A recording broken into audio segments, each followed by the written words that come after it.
World digital classes. आप देख रहे हैं इंडियन इकोनॉमी स्टैंडर्ड 12 सीरीज। आज हम कर रहे हैं chapter Indian economy on the eve of independence और इस चैप्टर को मैंने 6 पार्ट्स में डिवाइड किया है, जिसमें से पहले 3 टॉपिक्स हम पिछली 3 वीडियोस में कर चुके हैं। We are already done with agriculture, industry and foreign trade. इनके क्या हालात थे on the eve of independence, ये हम अपने पिछली वीडियोस में कवर कर चुके हैं। मैं फिर से रिपीट करूंगी, अगर वो वीडियोस आपने नहीं देखी हैं then you have to first go to those videos, पहले उन्हें पढ़िए फिर यहाँ पर आइए, क्योंकि चैप्टर बहुत क्रोनोलॉजिकल है, एक के बाद एक है, तो आसानी रहती है चीजें समझने में, पिक्चर क्लियर होने में, if you keep on doing all those previous videos also. ठीक है, ऑलराइट, शुरू करते हैं। आज जो टॉपिक करेंगे वो है डेमोग्राफिक्स। डेमोग्राफिक्स का क्या हाल था before independence. Before I start this topic, ये समझना बहुत जरूरी है कि डेमोग्राफिक्स होते क्या हैं। देखो, तुम लोगों ने ऐसी चीजें बहुत सुनी होंगी कि हमारे यहाँ जेंडर रेशियो में प्रॉब्लम है, लड़के ज्यादा पैदा होते हैं, लड़कियां कम पैदा होती हैं, हमारी पॉपुलेशन इतनी ज्यादा है, हमारी लिटरेसी रेट ऐसी है, डेथ रेट ये है, बर्थ रेट ये है। ये सब जो चीजें हैं जो हमारी कंट्री की पॉपुलेशन के बारे में जो हमें फाइनल डिटेल्स मिलती हैं, इन्हें हम डेमोग्राफिक्स बोलते हैं। इनमें सब कुछ आ जाता है, जैसे पॉपुलेशन, एज, जेंडर, कितने लोग मर रहे हैं साल भर में, कितने लोग पैदा हो रहे हैं साल भर में, हमारी हेल्थ फैसिलिटीज कैसी है, लिटरेसी रेट कैसी है, ऑन एन एवरेज लोग कितना लंबा जीते हैं, छोटे बच्चे, साल भर से छोटे बच्चे कितने मरते हैं, ये सारी जो डिटेल्स हैं हम इन्हें डेमोग्राफिक्स कहते हैं। ठीक है, डेमोग्राफिक्स का मेजरली डेटा आता है सेंसस से। अब आप ये बात जानते हैं कि सेंसस क्या होता है। इंडिया में हर 10 सालों में सेंसस होता है। सेंसस में एक ही बार में सारी डिटेल्स, ये सारे क्वेश्चंस, आपने लास्ट ईयर स्टैटिस्टिक्स की थी और मैंने तब भी पढ़ाया था कि स्टैटिस्टिक्स इकोनॉमिक्स में इसलिए जरूरी है क्योंकि economics is always data driven. तो जो डेटा इकट्ठा करना है और जो डेटा पे एनालिसिस करना है वो स्टैटिस्टिक्स से होता है। तो सेंसस जो है इट्स अ स्टैटिस्टिकल ऑपरेशन। सारा डेटा कलेक्शन जो करते हैं वो सेंसस के थ्रू होता है, हर 10 सालों में होता है। जो फर्स्ट सेंसस इंडिया में हुआ था, दिस वाज इन 1881, ईयर 1881 में पहला एवर सेंसस इंडिया का हुआ था और वहीं से डेमोग्राफिक समझने की कहानी शुरू हुई। अब बात रही कि डेमोग्राफिक्स क्यों पता करने हैं। It's always good to know, अपनी देश के बारे में ये पता होना कि पॉपुलेशन कितनी बढ़ रही है। अगर पॉपुलेशन बढ़ती जा रही है लेकिन रिसोर्सेज नहीं बढ़ रहे हैं, तो आपको पता है कि गवर्नमेंट को, इकोनॉमिक एडवाइजरीज को सोचने की जरूरत है कि वो क्या करें ऐसा जिससे हर किसी के पास रिसोर्सेज इक्वली, एटलीस्ट इक्वली नहीं तो कम से कम पहुंचे तो सही। इसी तरीके से जेंडर रेशियो हमें क्या बताता है, जैसे तुमको पता है कि हमारे यहाँ फीमेल फिटिसाइड का बहुत मेजर इशू रहा है, तो जेंडर रेशियो से पता लगने लग जाता है कि क्या अभी भी फीमेल फिटिसाइड हो रहा है, क्या लोगों की सोच बदली है। अगर आपकी हेल्थ केयर फैसिलिटीज के डेमोग्राफिक्स आते हैं तो पता चल जाता है कि हमारे यहाँ कितने हॉस्पिटल हैं, कितने बनाने की जरूरत है। अगर हाई डेथ रेट चल रही है मतलब आपके यहाँ मेडिकल फैसिलिटीज अच्छी नहीं है, so on and so fourth. तो इसीलिए डेमोग्राफिक्स पता करना जरूरी है, क्योंकि डेमोग्राफिक्स से बहुत सारी चीजें अपने देश के बारे में पता चलती हैं। प्रॉब्लम पता चलेगी तभी तो उस पर एक्शन होगा, तो डेमोग्राफिक्स से प्रॉब्लम पता चल जाती है, फिर उस पर एक्शन लिया जाता है, अकॉर्डिंगली काम किया जाता है, इसलिए सेंसस किया जाता है, इसलिए डेमोग्राफिक्स डेटा लिया जाता है। अब हम 5 मेजर डेमोग्राफिक्स को डिस्कस करेंगे जो इंडिपेंडेंस से पहले इंडिया के क्या हालात थे वो बताएंगे। ठीक है, so let's discuss them one by one. सबसे पहला birth rate. Birth rate, rate का मतलब है this is number of births per 1000 in a year. हजार में नंबर ऑफ बर्थ्स एक साल में कितने हो रहे हैं उसे हम बर्थ रेट बोलते हैं। तो इंडिपेंडेंस के समय पे दे वर वेरी हाई, 48 पर 1000 गाइस। देखो 48 1000 ना कंपैरिजन बड़ा छोटा, 48 ही तो है 1000 में से, पर 1000 की बात हो रही है। तो अगर आपके यहाँ फॉर एग्जाम्पल अगर आपके यहाँ 10,000 की पॉपुलेशन है तो 48 पर 1000 का क्या मतलब हुआ, 10,000 में 10,000 है, राइट। सो इट्स 480 पर 10,000, राइट। तो यानी पॉपुलेशन पर 1000 48 हुआ करती थी, बहुत ज्यादा पॉपुलेशन डेंसिटी थी, बहुत ज्यादा हाई थी पॉपुलेशन, बर्थ रेट बहुत हाई था। आप जानते हैं पहले के जमाने में बहुत बच्चे हुआ करते थे, तो हमारी जो बर्थ रेट थी वो बहुत ज्यादा हाई थी। सिमिलरली हमारी डेथ रेट भी बहुत हाई हाई थी। डेथ रेट इज सिर्फ उल्टा बर्थ रेट का, नंबर ऑफ डेथ्स पर 1000 इन अ ईयर। ठीक है, ये डेफिनेशन याद रखना जरूरी है और ये डेटा भी याद रखना जरूरी है। एमसीक्यू 1 मार्क का डेफिनेशन कुछ भी आ सकता है। डेथ रेट मैंने क्या कहा, इज नंबर ऑफ डेथ्स पर 1000 इन अ ईयर। अब ये भी बहुत हाई थी, ये थी 40 पर 1000, मतलब हर 1000 जनों में 40 जने तो मर ही जाते थे। ओके, नाउ जब आपकी कंट्री की डेथ रेट हाई है तो इसका क्या मतलब हुआ? It's clear sign of medical backwardness कि आपके यहाँ हेल्थ फैसिलिटीज ही अच्छी नहीं है। पहले के जमाने में लोग बहुत छोटी छोटी चीजों से मर जाते थे। बुखार हुआ ट्रीट नहीं हुआ मर गए, मलेरिया हुआ ट्रीट नहीं हुआ मर गए, ट्यूबरक्लोसिस बहुत मारता था लोगों को, कैंसर तो था ही नहीं, खैर इतना मेजर कैंसर नहीं था, छोटी मोटी बीमारियों से मर जाते थे, स्मॉल पॉक्स से मर जाते थे, डिलीवरी करती हुई औरतें बहुत मर जाती थी। सो बहुत छोटी छोटी चीजों से बहुत इजीली डेथ होती थी, तो डेथ रेट बहुत हाई थी। और डेथ रेट जब भी हाई हो तो उसका सीधा मतलब है आपके यहाँ का मेडिकल हॉस्पिटल केयर अच्छा नहीं है या फिर बहुत ही कम है, रिमोट एरियाज में तो है ही नहीं, इसीलिए इतने लोग मर रहे हैं। तो अपना क्या हाल था, बर्थ रेट भी बहुत हाई थी और डेथ रेट भी बहुत हाई थी। करेक्ट, दोनों चीजें सोशल बैकवर्डनेस को की तरफ इशारा करती हैं कि आपकी कंट्री सोशली बैकवर्ड है, क्योंकि ना तो आपके यहाँ मेडिकल फैसिलिटीज है और ना ही लोगों में इतनी समझ है कि इतना हाई बर्थ रेट नहीं होना चाहिए। ठीक है, तो ये तो हो गए पहले दो डेमोग्राफिक्स। अब चलते हैं अगले डेमोग्राफिक पे, लिटरेसी रेट। आप सारे जानते हैं लिटरेसी रेट क्या है, लेकिन मैं उसे जरा थोड़ा सा बेटर डिफाइन करूंगी। आप लोग समझते हैं कि लिटरेसी का मतलब है पढ़ा लिखा होना, राइट? तो पढ़े लिखे आप भी हैं, पढ़ी लिखी मैं भी हूं, लेकिन लिटरेसी का मतलब सिर्फ इतना होता है कि किसी भी बंदे में पढ़ने और लिखने की एबिलिटी होनी चाहिए। जैसे हम अक्षर ज्ञान बोलते हैं ना, कि अक्षर ज्ञान होना चाहिए, बेसिक्स उतना होना चाहिए, तो हम उसे लिटरेट मानते हैं। ठीक है, जो आप और मैं पढ़ते हैं, like we are very well educated, हम लोग एजुकेटेड हैं। लिटरेट तो हम बहुत पहले हो गए, आपको एबीसीडी वर्ड समझने आते हैं। तो लिटरेसी रेट का मतलब है हमारे देश में कितने लोग हैं जिनमें सिंपल रीडिंग एंड राइटिंग की एबिलिटी है। Very basic guys, I am not talking about बड़े बड़े एसेज और वो सब कुछ नहीं, simple ability to read and write कितनी है उसे हम बोलते हैं लिटरेसी रेट। ठीक है, अब लिटरेसी रेट का क्या हाल था 1947 से पहले, तो बहुत मजेदार है, 16% total. Can you beat it? Only 16%।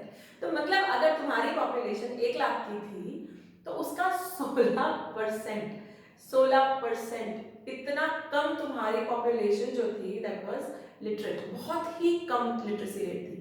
ये तो थी टोटल लिटरेसी रेट, और उस 16% में से भी सिर्फ 7% वाज विमेन लिटरेसी रेट।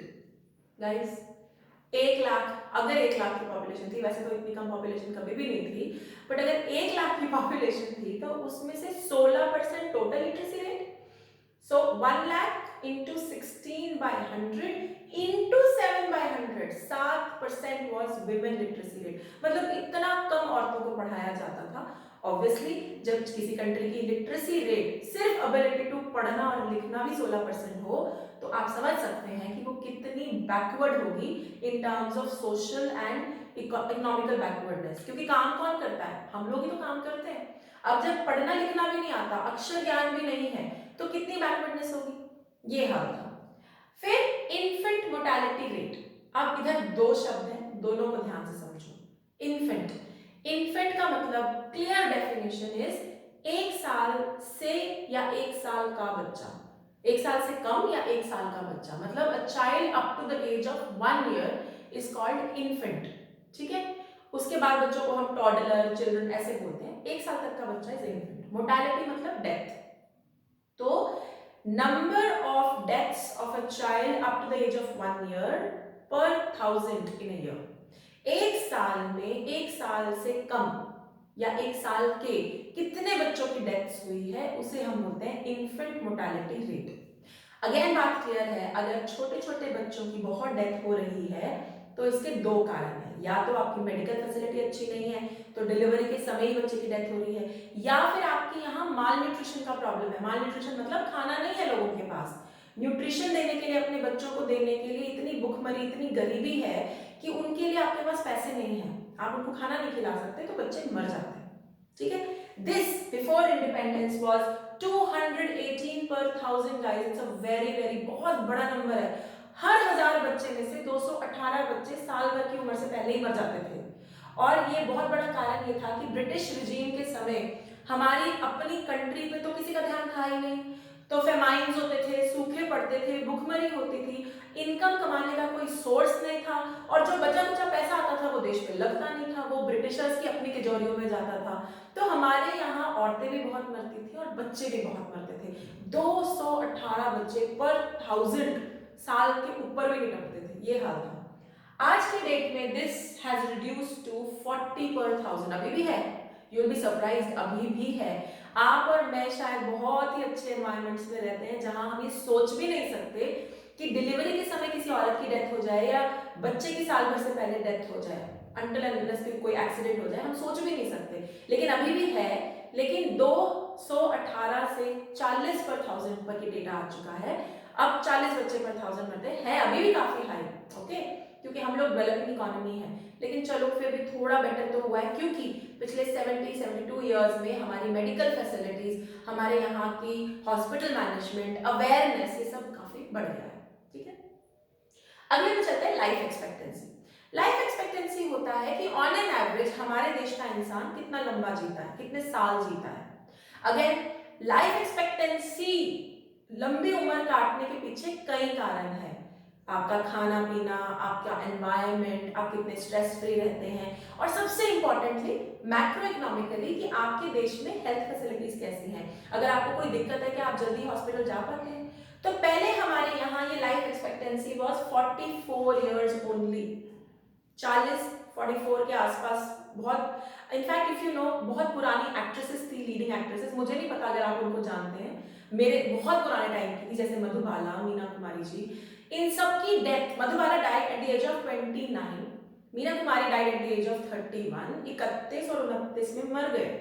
और हम लोग सोच भी नहीं सकते, क्योंकि 29 और 31 तो बर्डिंग एज होती है, अभी हम सेटल हो रहे होते हैं अपनी लाइफ में, इन लोगों ने बहुत कुछ कर लिया उसी एज तक, but they died before it. I think Meena Kumari ji किसी लिवर प्रॉब्लम से मरी, और मधुबाला जी कैंसर से मरी, ट्यूबरक्लोसिस से मरी, आई एम सॉरी, ट्यूबरक्लोसिस से मरी। मतलब छोटी छोटी बीमारियां बहुत बड़ी हो जाती थी उस टाइम में। तो हमारी लाइफ एक्सपेक्टेंसी 44 इयर्स थी, और आज की डेट में द एवरेज लाइफ जो हम लोग जीते हैं इज अराउंड 68 इयर्स। बहुत बड़ा चेंज आया है, हम लोग एटलीस्ट 70 के अगल बगल जी लेते हैं, इतना तो हम लंबा जी ही लेते हैं। ठीक है, आगे क्लियर। तो टोटालिटी में डेमोग्राफिक्स का बहुत बुरा हाल था, very high birth rate, very high death rate, उसके बाद very low life expectancy, very low literacy rate, and very high infant mortality rate. और ये सारी चीजें क्लियरली इकोनॉमिक सोशल बैकवर्डनेस की तरफ, दो चीजों की तरफ इशारा करती थी, इकोनॉमिक एंड सोशल बैकवर्डनेस, और जिसका कारण था ब्रिटिश एम्पायर की हमारे को अच्छे से वो लोग हैंडल नहीं करते थे, हम पे ध्यान नहीं देते थे, इसीलिए खूब सारे फेमाइन्स, खूब सारी प्रॉब्लम्स आती थी, एंड एज अ रिजल्ट हमारा ये हाल था। ओके, आई होप यहाँ तक क्लियर है। okay. इस टॉपिक में एक और साल है जिस पे आपकी नजर जानी चाहिए, विच इज द ईयर 1921। 1921 को कहते हैं the year of great divide, the year of great transition. Transition शब्द का मतलब होता है चेंज। ये वो साल है जहां से हमारी पॉपुलेशन की कहानी एकदम बदल गई, पहले कुछ और थी, फिर बाद में कुछ और हो गई। 1921 से पहले क्या था, हाई बर्थ रेट तो थी, बहुत ऑब्वियसली बच्चे पैदा हो रहे थे, लेकिन डेथ रेट भी हाई थी, क्योंकि मेडिकल फैसिलिटीज खराब थी। तो वो कहीं ना कहीं बैलेंस कर देता था, हाई बर्थ रेट को हाई डेथ रेट बैलेंस कर देती थी। तो उस चक्कर में क्या होता था, पॉपुलेशन बहुत ज्यादा नहीं बढ़ती थी, थोड़ी स्टेबलाइज थी। 1921 के बाद क्या हुआ, धीरे धीरे मेडिकल फैसिलिटीज थोड़ी बेटर होने लग गई, लोग पढ़ने लगे, डॉक्टर बनने लगे, छोटे मोटे क्लिनिक्स खोलने लगे।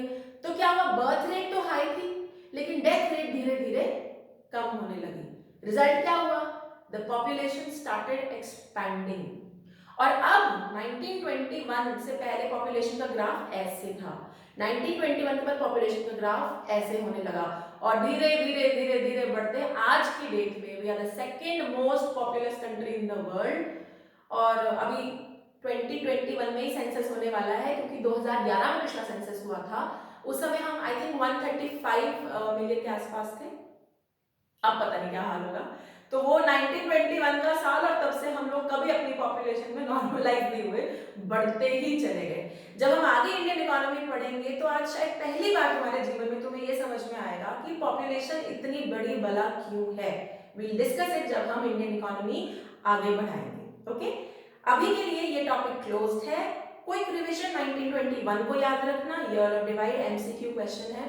1881 को याद रखना, year of first census, again MCQ question. पांचों की डेफिनेशन, पांचों के data point on your tips, demographics ऐसे क्लोज होंगे। ठीक है, next topic that we will cover would be occupational structure. Occupational structure करेंगे अगली वीडियो में। Okay, thank you.